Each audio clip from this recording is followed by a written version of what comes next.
fabrication of both these is pretty much the same thing all the way around.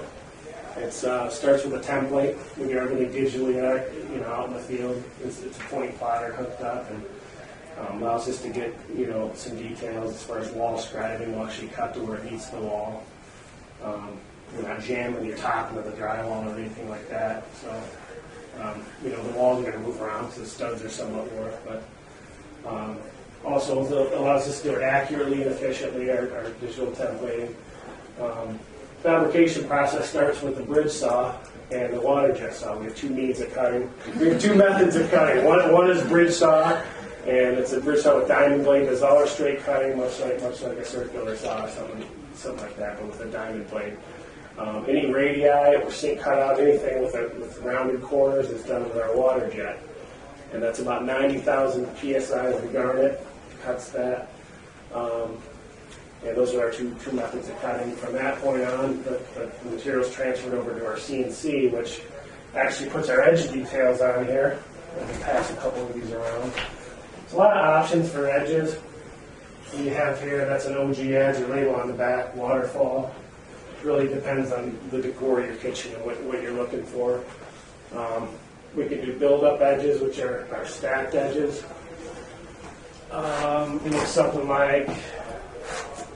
Something like this, if you can visualize that, if you've ever seen an island in someone's home where it looks like a very thick piece of granite, when in reality it's a 3-inch rail of the same material epoxy to the underside. We couldn't possibly do 2 full sheets epoxy, would be too heavy. So,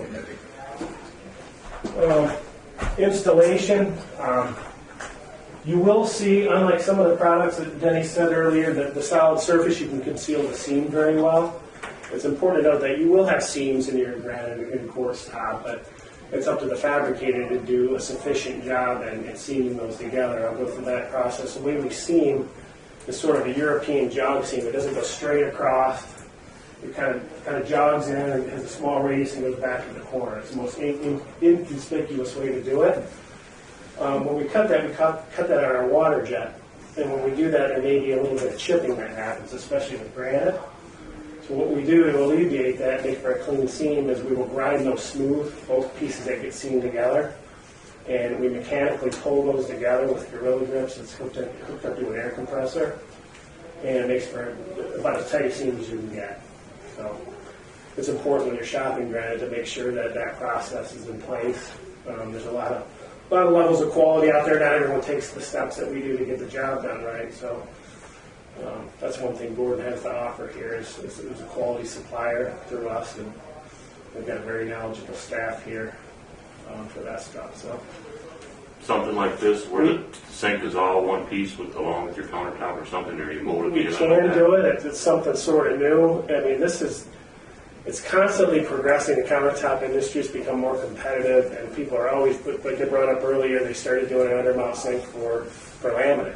That was a huge breakthrough for them. Most of what you see with granite or quartz, there's a stainless steel undermount sink, and it's actually mounted underneath. The way we do it is we mechanically fasten it within the stone so it doesn't fall out. That's another step you should be aware of, that not everyone does that, takes that step. So it's actually a small T-slot is drilled in the bottom side of the countertop, and a T is slipped in and bolted so it mechanically fastens it within the stone. Can you guys do the Getting back to that, we can do an integrated sink. With the Koran is the sink we use. It's a solid surface sink, and it's actually fused to the granite or quartz itself, and you can't see that seam in there. So to answer to that, we came up with our own means of it's actually done with a router, a special router that goes down and makes sure the granite and the solid surface sink are perfectly flush. So what people like about that is the ease of cleaning it, is what I've heard. With the stainless steel undermount, you can have it gets into kind of technical with the reveals, but either you can see a little bit of a ledge when you look down in your sink, and the granite doesn't overlap that ledge. That would be a positive reveal where you can see the stainless steel. Or you could do it the other route where the granite or quartz actually overlaps the stainless steel sink. So it's a different appearance altogether. When you seam either the quartz or the granite, what do you use on Do you seal it with something or put an epoxy? We use a two-part epoxy for our seams. It's performed better than anything else we've seen out there. We actually mix a colorant in with the epoxy itself, so it matches the countertop. The idea of this is to conceal that seam as much as possible. You don't want a big, quarter-inch thick seam running across. It's kind of an eyesore. So we do a very, very nice job, take all the proper steps in getting that to where it's a very clean seam. So I think we do all the Cambria and granite displays in the showroom. So it gives you an idea of the level of quality that's offered here through board lumber. A lot of levels out there. You just want to make sure people will throw the prices around. What value are you getting for that price?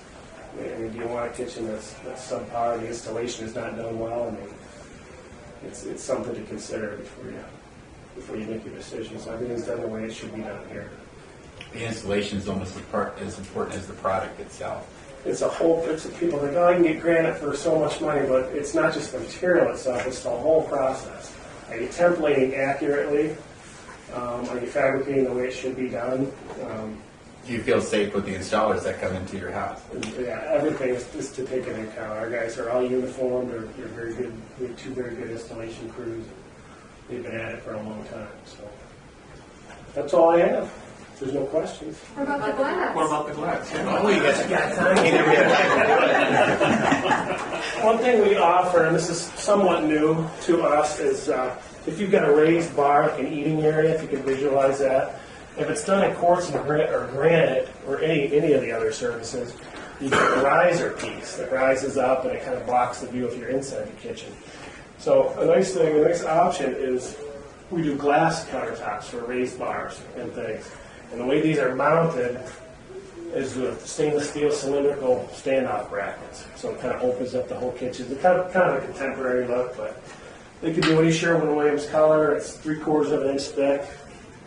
It's taken off pretty good in more of the contemporary market.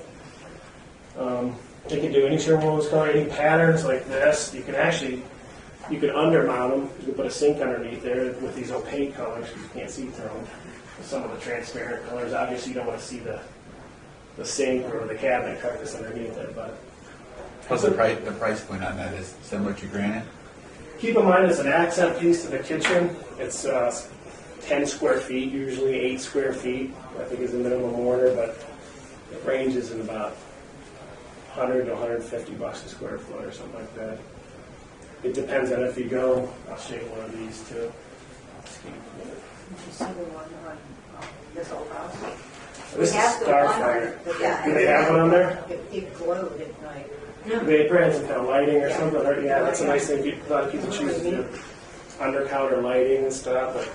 But this one right here is this clear Starfire. That tends to be, it has a textured embossed finish to it, but it tends to be on the higher end price wise. It just costs more to manufacture. But